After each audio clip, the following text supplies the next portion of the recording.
Welcome back, guys.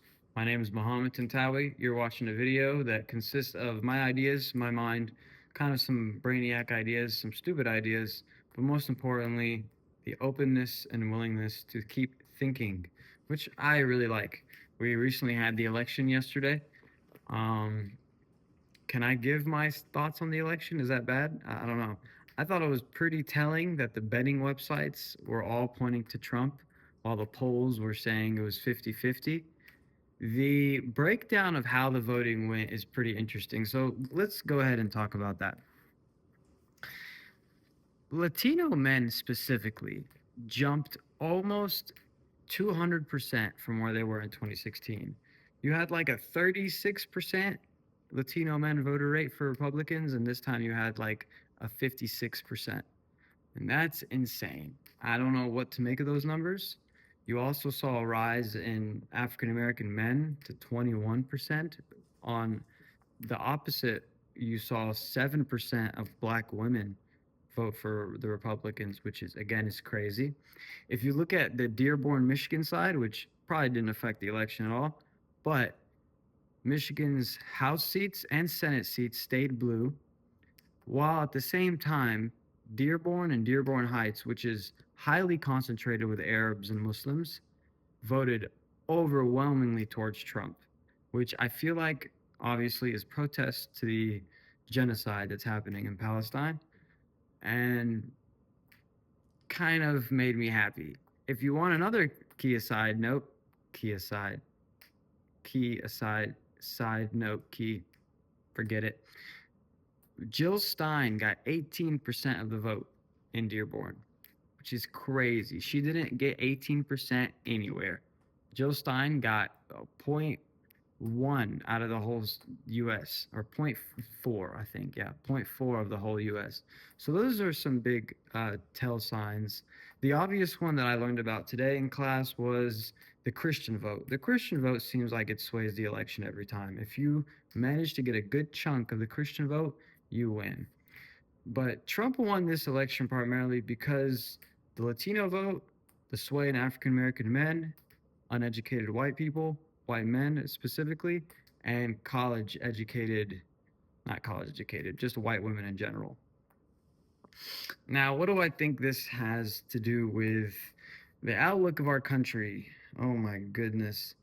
First of all, I don't know if you're on Twitter today, X, Instagram, Snapchat, freaking TikTok, dude. You got to let this week die down. You got to let this week go. And like, this week is where all the loudmouths are going to be like, "Da, da, da, da," and they're just going to fucking go. And you just got to, gotta keep giving the thumbs up. Like, yeah, yeah, yeah, yeah, yeah.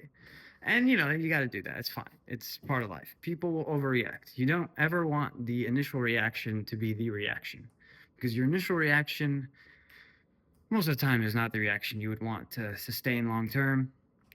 Okay. Do I think Trump is a detriment to the country? Maybe, if you talk about specific areas. Do I think Trump is a tyrant and someone who could earmark an era of dictatorship? No, not really. Our system is pretty well intact. And I definitely believe that even if you're a conspiracy theorist, you know that the president is not as powerful as we give him credit for. I don't credit the president with the economy doing well. I don't credit the president with racism going down. I don't credit the president with the military industrial complex finding a more peaceful route to its money making needs. I think the president is simply, he has a limit of power, and that's about it. And even though Trump has tried to exercise past these limits with some executive orders, but Biden did the same thing with, let's say, the student loan forgiveness thing, which, if you ever just want to break the law one time, my God, I wish I got that. You don't understand.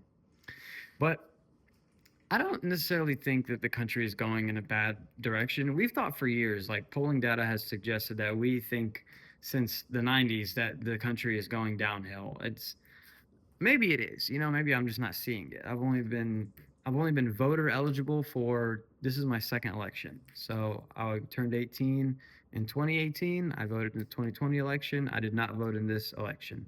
This was my form of silent protest because Number one, I didn't like any of the candidates, and I didn't have faith in Jill Stein.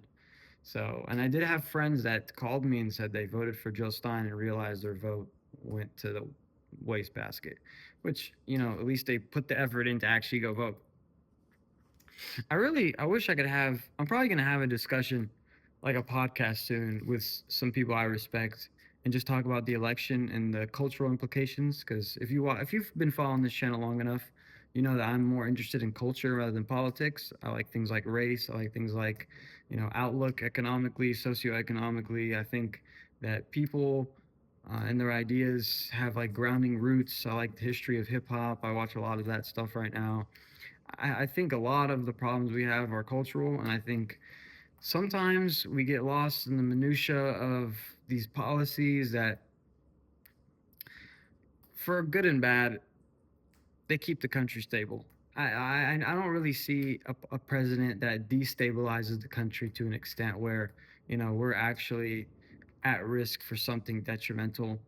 The corporations, the industries we have in America, we're just pretty rock solid. I really do believe that. There's not a lot of countries that can represent, the power we have in Dell and IBM and Apple and Microsoft and Google, and like we have the best corporations and industries in the world. Now you can debate tariffs, you can debate should we make products overseas, all this stuff, but at the end of the day, the ingenuity that we have in this country is so above the standard, so above par. I just don't see this country heading any more south than maybe it already is. Because there's what's the thermodynamic law, that thing, entropy, that things just break down. You clean your room and the room gets dirty naturally because that's how things work. So, I don't know. Maybe I'm crazy. But watching it, I thought it was really interesting. The arguments of the electoral college came back into my mind, and they came back in class today. Because Trump, in this election at least, won the popular vote, which wasn't the case in 2016 and wasn't the case in 2020 either. But we saw a president win the popular vote and win the electoral college without the help of Washington, Oregon, and California. It would have been a landslide victory. Now, one thing I want you to remember is that the uneducated white men faction of voters used to be, when Ronald Reagan won his first term, they used to be the largest percentage of voters, and they used to be able to carry the weight and basically push a candidate through. Ronald Reagan won, I think, every state except one against his opponent, Mondale. And in this election, those same voters only accounted for about 40%. So you're seeing a different, like, we can't rely on these stereotypes anymore. Like, if you're black, you're not necessarily Democrat. If you're Latino, you're not necessarily Democrat. If you're Muslim, you're not necessarily Democrat. These demographics are changing. Women are becoming more educated. Latinos are becoming more conservative. Muslims are becoming more conservative. We're just finding a vote for Jill Stein because they're find themselves at a crossroad of two candidates they hate. So like these stereotypes are dead. And I looked at the exit polls for income. The higher you win in income, the more Democrat it got. Now, if you're like me, you heard the stereotype, once you get rich, it's just you become Republican. But when you're young and poor, you stay Democrat, which again I thought was true, but according to the data, is not. The Muslims actually had the most third party voting next to the Mormons out of any other minority religious faction, which is insane. So there was a small push to get, Jill Stein in there, and that would have been cool. And I think Jill Stein primarily carried her weight because she said that she would want to end both wars in Israel and Ukraine. Maybe she would have never done that. I don't really. Joe Biden also said he was going to pay my student loan debt. And props to Biden, number one, like lowering insulin prices, creating more jobs. Now there is a case to be made from the conservative side that jobs are not created because of the president, but I'll let like a talking head like Ben Shapiro talk about that. But when I said earlier I don't attribute the economy to the president. I really meant it. There's a lot to this economy. I'm trying to learn right now, like specifically in my own life, about private equity. Private equity is insane because a lot of it is in the treasury, not treasury funds, these pension funds that people are working for. So they have an effect on you, but they work so well that we don't really we don't really have that much doubt in them. And also, since they're private equity, the information available on them is pretty limited compared to a stock that's listed on the New York Stock Exchange.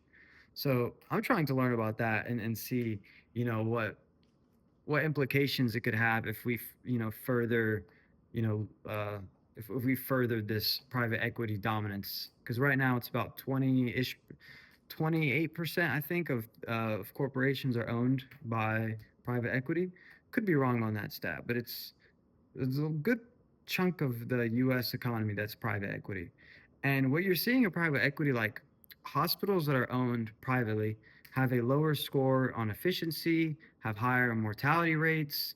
So, like, these things are kind of scary because we hear about the things like they own the most single family homes, and that's terrible.